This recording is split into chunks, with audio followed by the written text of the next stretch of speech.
What's up, guys? I'm back with the wonderful girlfriend, Alana. The girlfriend? The capital. My girlfriend. And she has prepared a list for me on all the reasons it makes sense financially as an investor to be married. Time to think like an investor.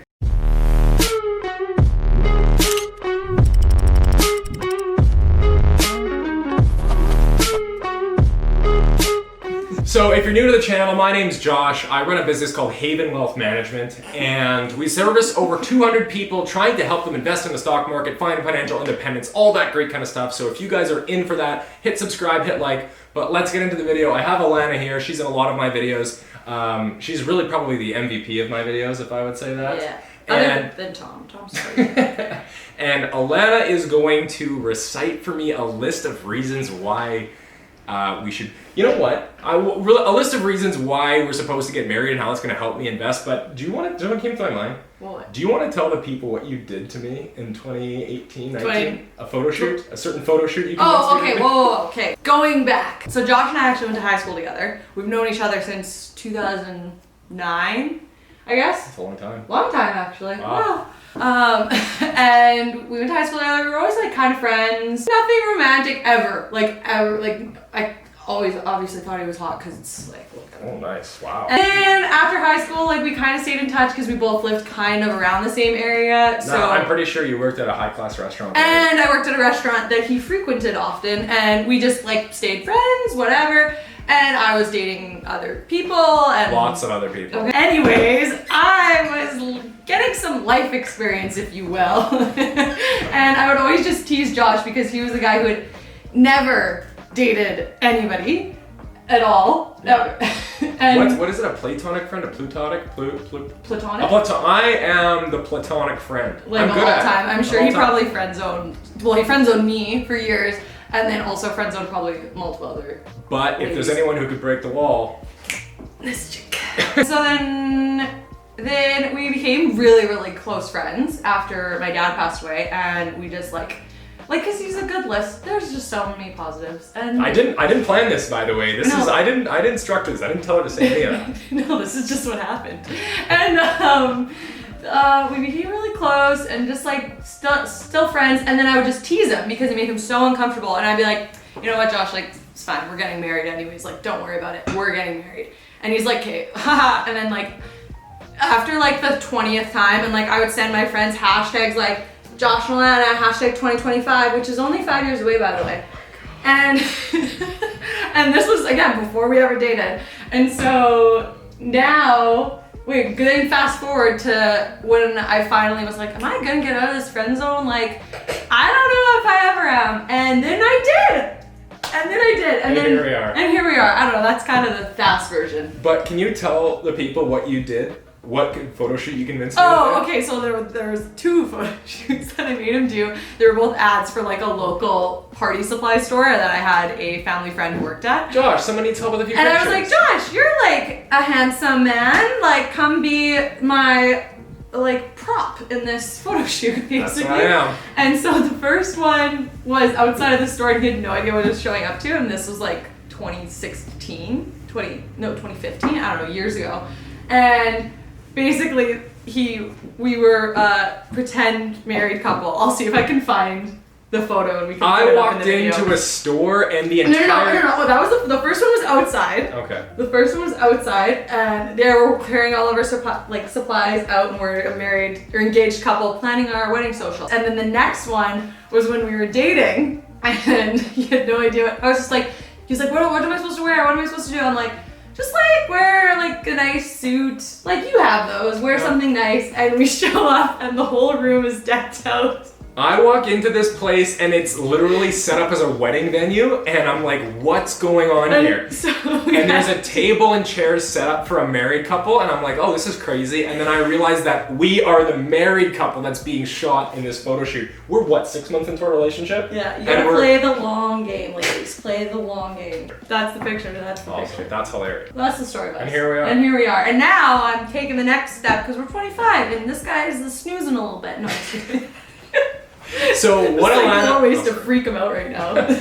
So what Alana has done is she put together a list of things that are more so in my language, love languages. My love language is finance, right? So Exactly. she's gonna put it in my language, maybe why it makes sense to get married, and I'm gonna talk about whether or not that's true. Okay, I compiled this list off of very reliable sources, such as see. Google and Business Insider and TurboTax and like a bunch of them. Okay, so she's got some reliable online sources. Yeah, I was like browsing, you know.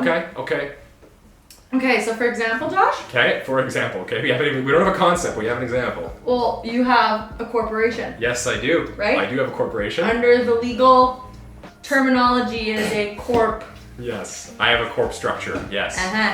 And Yeah. if you were to hire me Okay. to be your assistant later on, Yes, good. you can split the household income. Yeah. Mm-hmm.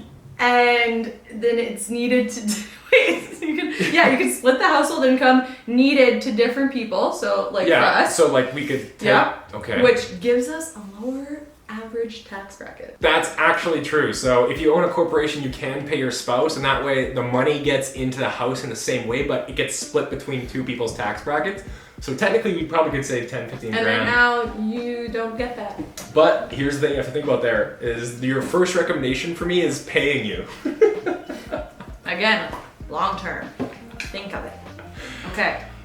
Then I found something called spousal investment loan. Oh, that's pretty advanced. Good work. Yeah. Oh. Okay, because after maxing your TFSA An RSP. and RSP, Yeah, all your investments get taxed. that's right. That's right. They will. Again, I don't really get all this. I just am collecting information here. Okay, you can lend me money Right. so I can invest at a lower tax rate. That's right. Okay, so Interest rates are low. Makes a lot of sense. It does actually. So the idea here is that if you've maxed out all of your tax-free accounts, then all of your money gets taxed. Which he probably will, like sooner than later. So he better get on it. If you're in a high tax bracket and you're earning all this investment income in a really high tax bracket, it might make sense to just loan money to your spouse. You know, in this case, Alana could pay me 1% interest and she could invest at her lower tax bracket. So, which I definitely have. That's a very Because legitimate. I make this. That's a very legitimate strategy, actually. Yeah. Okay, so there's two. All of these recommendations kind of concentrate the money in your hand. It's like, pay me as an assistant and, lend me the money. Services. I am providing services. I am providing therapy. I provide. Oh, that's true. You do there provide are a lot of things that wives do for their husbands. That's right. Big time. Don't forget it. All right. Any more? Spousal or RSPs. Right. Okay? Right. Okay. Yeah. Investing in my RSP instead of just your own. Yeah. You can draw into 2 different RSPs in retirement. That's right. Okay? To split them between 2 different people's tax brackets. That's 100%. So you don't want to die low. That is also actually true. If you're a high earner in a relationship, and let's say your spouse is more, let's say, a low earner, like me right now, who's unemployed because of COVID. and your spouse is that, what you can do is you can actually contribute to your spouse's RSP so that you get the tax deduction, but the RSP accrues in their name. That way, when you retire, you don't take all that money out under one person's, tax filing. You split it between 2, and you end up paying less taxes. You probably save $5,000-6,000 in taxes there. That's almost enough for like a trip for you to Lululemon. Almost. Almost. Anyways, all this being said, yeah, it does make sense that you would actually have the high income spouse pay the living expenses and have the lower income spouse invest all the money. That way, the lower income spouse is the person who's getting taxed on the investments over time, and it's just a lower tax bracket. So these are some pretty good reasons. I know, and who knows? Who knows? I might surpass you, and you might need me one day. Well, I do. I need you now. Oh, that was nice. So anyways, I think the takeaway here is that, yeah, we could probably save... I have an itch. My takeaway here is that, yeah, we could probably save a lot of money. And there's a lot of different financial planning strategies you can do as a couple. Those are some of the things we've talked about today. If you guys are interested in more stuff like that, or you like these videos whatsoever, remember to smash that subscribe button, right? Smash it. Hit the like button, turn on post notifications for more videos just like this one. So wait, we're not, this wasn't like okay, yeah, we'll get married. Okay. Until next time. Okay.